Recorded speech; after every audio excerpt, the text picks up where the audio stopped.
24 hours before the operation began, Ibrahim. True met with the team leader one last time. If you're caught, Burkina Faso will disavow you. Your diplomatic passport will be invalidated. If you die, we can't even notify your family. The commando chief simply nodded. They both knew that retrieving artifacts stolen from Africa 300 years ago from Europe's most heavily guarded museums would require far more than diplomatic channels.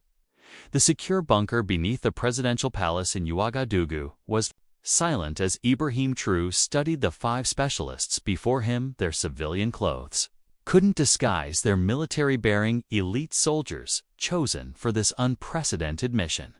A mission that, if discovered, could result in international sanctions against Burkina Faso, or worse. Operation Gateway proceeds tomorrow night, Traoré said, activating a holographic display showing detailed floor plans of 5 European museums: the British Museum, the Louvre, the Humboldt Forum, Traoré, and Pitt Rivers.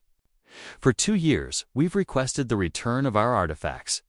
Through proper channels, their response has been condescension and delay, Colonel Amara Owie, the team leader, nodded grimly. 247 items on our primary list, Mr. President. Sacred objects taken during colonization and now coming home. True, replied Dr. Numa, will brief you on the cultural protocols for handling each artifact. Deluo has prepared your electronic counter measures. Mensa has analyzed all security systems. Sanu has established your extraction routes. The team's faces revealed no emotion, but Traoré knew what this mission meant to each of them personally. Nkrumah's great-grandfather had been the guardian of a ceremonial drum now displayed in London. Mensa's village still performed dances around an empty altar where a sacred mask had once rested before French troops took it in 1897. These weren't just historical objects. They were living connections to ancestors' spiritual foundations of communities still practicing their traditions. What we do tonight, we do not for Burkina Faso alone, but for all of Africa. True concluded. Questions, there were none. The plan had been rehearsed for months. Each team member had created cover identities, visited their target museums, repeatedly mapped every security measure. As the team filed out, True called Colonel Awi back. Amara, a personal request. He handed her a wooden box containing a photograph of an ornate, golden mask. The mask of Moyo Naba, my grandfather, was its guardian. Before French troops took it, it's not in any museum. It's in the Devo Foundation's private collection in London, a side mission. Awi said, high risk, completely optional. True clarified. Awi studied the photograph, then nodded. Consider it done, Mr. President. That evening, while his team made final preparations, Traoré stood alone on the palace balcony, contemplating the magnitude of what they were about to attempt. The political and diplomatic risks were enormous. If discovered, his country would face severe international consequences. His presidency, perhaps even his freedom, hung in the balance. Yet the stories his grandfather had told him of French soldiers tearing the sacred mask from his hands, of community elders weeping as their spiritual treasures were loaded onto colonial ships, of ceremonies left hollow without their sacred objects, these memories outweighed any personal risk. Some justice cannot wait for diplomatic convenience, he murmured, a phrase his mentor had often repeated. At 2:14 a.m. in London, curator Dr. Elizabeth Harlow was working late at the British Museum, preparing an exhibition called Treasures of the Colonial Era. She didn't notice the slight flicker of the security monitors or the momentary disruption in the building's power grid. In the security room, guard James Thornton suppressed a yawn as he scanned the bank of monitors. Had he been more alert, he might have noticed the 3-second loop in camera 14's feed, a digital fingerprint of intrusion, so subtle that only the most sophisticated systems would detect it. By the time the first alarm triggered at 2:17 a.m., Colonel Owie's team had already accessed the African galleries and secured their primary targets. Dr. Nkrumah whispered traditional phrases of respect as each sacred object was placed in custom-designed preservation containers, ironically far superior to the museum's display cases in terms of temperature and humidity control.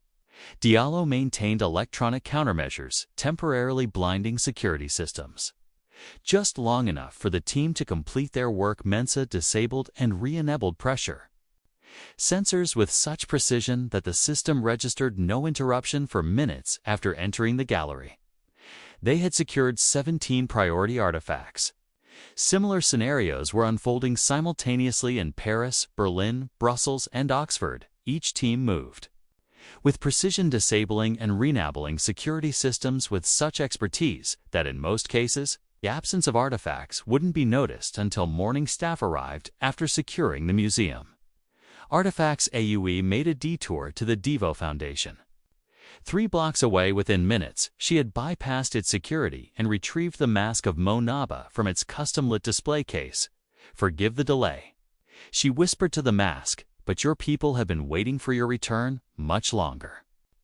French President Marcel Beaumont was awakened at 3:30 a.m. by an urgent call. "Mr. President, we have a situation." The Louvre, the British Museum, the Humboldt Forum, all reporting significant thefts from their African collections. Preliminary reports suggest a coordinated operation. Beaumont sat up instantly. "Alert casualties." "None, sir. The perpetrators bypassed security without confrontation. Professional job, then terrorist. Groups unknown, sir, but the targets were specific, only African artifacts." With colonial-era acquisition, history's Beaumont frowned. "Get me the British Prime Minister and the German Chancellor and contact our intelligence services. I want to know who's behind this." By morning, similar conversations were occurring in government offices across Europe. Security agencies mobilized. Museum directors were summoned for emergency meetings. Interpol established a special task force within hours, yet for all the urgent response, the perpetrators had vanished, leaving minimal evidence. Security footage showed only brief, unexplained gaps. Alarm systems recorded no malfunctions. The few security guards who glimpsed shadowy figures provided contradictory descriptions. Most puzzling to investigators was the surgical precision of the operation. No display cases were broken, no alarms had sounded until after the artifacts were removed. Nothing was damaged. This wasn't common theft, concluded Interpol's lead investigator. This was a repatriation operation executed with military precision. As dawn broke over Ouagadougou, Ibrahim Traoré received confirmation. Operation Gateway had succeeded beyond expectations. 87 artifacts recovered from the British Museum, 64 from the Louvre, 43 from the Humboldt Forum, 31 from Traoré, 22 from Pitt Rivers. And in a development that brought him unexpected personal joy, Colonel O.C. had secured the mask of Mo Naba from the Devo Foundation. The artifacts were en route to Burkina Faso via a complex network of diplomatic pouches, private aircraft, and secure transport channels established months in advance. Within 72 hours, they would arrive at a specially constructed preservation facility in Ouagadougou, one built to the highest international standards, staffed by PQ African conservators trained at the world's top institutions. Traoré allowed himself a moment of satisfaction before preparing for the storm that would follow. The diplomatic crisis was inevitable. The accusations would be severe, but for the first time in centuries, these sacred objects were. Returning home, his office was flooded with diplomatic communications demands for information. Thinly veiled accusations, threats of consequences. European ambassadors requested urgent meetings. International organizations issued statements of concern. Major news outlets carried headlines about the largest museum heist in history, with speculation about terrorist involvement or organized crime. Traoré's response to all inquiries was the same carefully crafted statement: Burkina Faso has no knowledge of these events, but has long supported the rightful return of African cultural heritage to its countries of origin for 7 days. He maintained this position, neither confirming nor denying involvement, while European investigators found themselves at increasingly frustrating dead ends. The operation had been too clean, too professional to leave an evidence trail leading back to Ouagadougou. Meanwhile, the recovered Artifacts were arriving at the new preservation facility, where conservators carefully documented their condition, noting with professional disapproval the inadequate preservation methods that had been applied to many pieces during their European captivity. Some wooden masks showed signs of pest-damaged metal objects. Displayed corrosion from improper humidity control. Textile pieces had faded under excessive light exposure. These detailed condition reports would later prove crucial in countering European claims about superior conservation capabilities. On the seventh day, Traoré called a press conference with just 2 hours. Notice international media scrambled to secure positions in the crowded room at Burkina Faso's presidential palace. Ibrahim Traoré entered without ceremony, dressed in his customary military uniform. "Good morning," he began, his voice steady. "For the past week, the world has discussed what some call a theft and others call a recovery. Today, I will address these events directly." The room fell silent. Cameras focused intently on his face. 325 years ago, European powers began systematically looting Africa's cultural heritage, sacred objects, royal insignia, religious artifacts, all taken by force to fill Western museums and private collections. For decades, African nations have requested their return through diplomatic channels. We have been met with delays, excuses, and patronizing lectures about preservation standards. Traoré pressed a button and the wall behind him transformed into a video screen showing the interior of a state-of-the-art preservation facility. "I invite the international museum community to inspect our new African Heritage Preservation Center, built to exceed international conservation standards, staffed by African specialists trained at the world's leading institutions. It stands ready to properly care for our cultural patrimony." The screen changed to show specific artifacts, now carefully displayed in climate-controlled cases. These objects are not merely art, they are not curiosities for foreign visitors to photograph. They are living connections to our ancestors, integral components of ongoing cultural practices, the foundation of our spiritual and historical identity. His expression intensified. Burkina Faso acknowledges its role in recovering these artifacts. We do so without apology. What was taken by force has been returned by precision. No one was harmed, nothing was damaged. After centuries in foreign lands, these sacred objects have come home. The room erupted with questions. Traoré raised a hand for silence to the governments of Britain, France, Germany, and Belgium. "We are prepared to discuss this matter through diplomatic channels. We are open to cultural exchange programs, temporary exhibitions, and knowledge sharing, but the era of permanent European possession of Africa's heritage is over with." That he stepped away from the podium, ignoring the shouted questions. As he exited, the international response was immediate and polarized. European governments issued formal condemnations. The British Prime Minister called it a criminal act against world heritage. The French President demanded immediate return of stolen cultural property. Museums released statements expressing concern for the proper preservation of irreplaceable artifacts.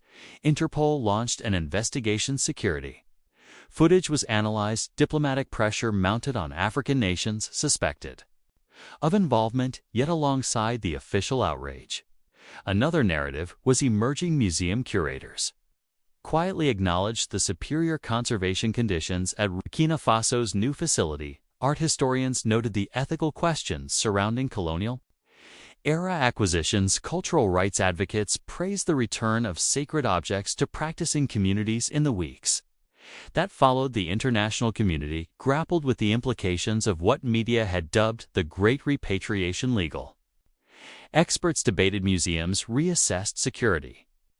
Governments issued threats, then tentatively opened dialogues. 3 developments proved particularly significant. First, several African nations publicly supported Burkina Faso's position, with Nigeria, Ethiopia, and Egypt suggesting they might pursue similar measures if diplomatic requests continued to be ignored. Second, public opinion, particularly among younger generations, globally showed surprising support for the repatriation, with hashtags Like Bring Them Home and African Artifacts Return trending across social media platforms. Third, and most unexpectedly renowned international conservation experts who visited Burkina Faso's new preservation facility reported that the recovered artifacts were in fact receiving superior care compared to their previous conditions in European institutions 2 months after the operation. Ibrahim Traoré received a private message from the British Prime Minister requesting a confidential meeting. In Geneva, similar communications arrived from French and German leaders. The tone had shifted from demands to diplomacy.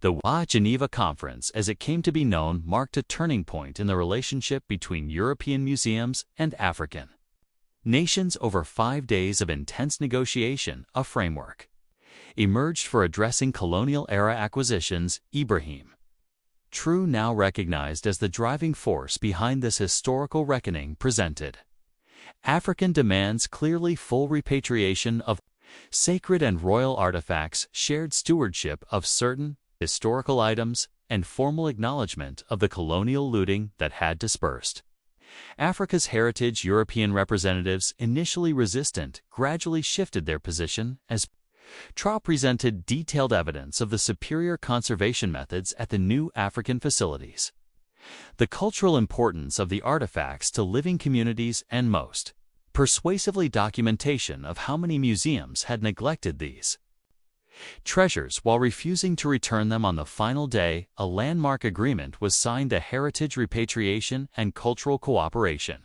Accord. Its provisions would transform the museum world, a scheduled return of over 32,000 African artifacts. Over 5 years, joint conservation programs, funding for African preservation facilities, and new models for international exhibition that respected originating cultures. Leaving the conference, the French culture minister was overheard remarking to a colleague, "Traoré has accomplished in 3 months what diplomatic channels couldn't achieve in 50 years. 1 year later, Ibrahim Traoré stood in Burkina Faso's new National Museum of Cultural Heritage. Around him, visitors moved reverently through galleries, displaying artifacts that many had previously seen only in photographs, sacred objects there. Grandparents had told stories about treasures that connected them to their ancestors. The museum had become a symbol of African cultural renaissance, attracting visitors from across the continent and beyond. More significantly, it had inspired similar institutions throughout Africa as the repatriation process continued in a quiet corner away from the main galleries. Traoré paused before a special display. The mask of Mo Naba, his grandfather's sacred charge, finally returned. Beside it stood an elderly man, tears streaming down his face. "My father spoke of this mask," the man said softly, not recognizing Traoré without his presidential attire. "He said its return would signal a new era for our people." Traoré nodded. "And has that new era begun?" The man considered this, then smiled. "Yes, not just because the mask has returned, but because we brought it back ourselves. We did not ask permission, we did not beg, we acted as a sovereign people, reclaiming what is rightfully ours." As Traoré moved to leave, the man asked, "Do you think the Europeans have learned from this?" Traoré paused. "Some have, others resist, but the important thing is that we have learned that our heritage is worth fighting for, that our demands deserve respect, and that when diplomatic channels fail, decisive action succeeds." 5 years after operation Gateway, the landscape of international cultural heritage had been fundamentally transformed. The Heritage Repatriation Accord had expanded to include museums in North America, Australia, and Asia. Over 18,000 African artifacts had been returned to their countries of origin, with thousands more scheduled for repatriation. The precedent established by Burkina Faso had inspired similar movements. Worldwide, indigenous communities in the Americas, Aboriginal groups in Australia, and formerly colonized nations in Asia had successfully negotiated the return of their cultural patrimony using the framework established by the Accord. Ibrahim Traoré had become an international figure, invited to speak at prestigious universities and global forums about cultural sovereignty and historical justice, yet he remained focused on his primary goal: building Burkina Faso, into a model of African self-determination, the National Museum had expanded into a cultural heritage complex, including research facilities, conservation laboratories, and educational centers that attracted scholars and students from around the world. Burkina Faso's expertise in artifact preservation had become internationally recognized, inverting the colonial narrative that Africans couldn't properly care for their own heritage. Most significantly, the artifacts themselves had been reintegrated into the cultural life of their communities. The sacred drums of the Bobo people once more called to ancestors during ceremonies. The royal staff of the Mossy kings again stood as a symbol of legitimate authority. The masks of the boa danced in festivals for the first time in generations. What European museums had treated as static art objects had become once again living components of vibrant cultural traditions. As evening fell, Traoré stood on his office balcony, watching the lights of the cultural heritage complex glow in the distance. He thought about his grandfather, who had died never knowing what happened to the sacred mask he had sworn to protect. He thought about generations of Africans who had lived and died without seeing their cultural treasures. We did it, he whispered to the night air. We brought them home.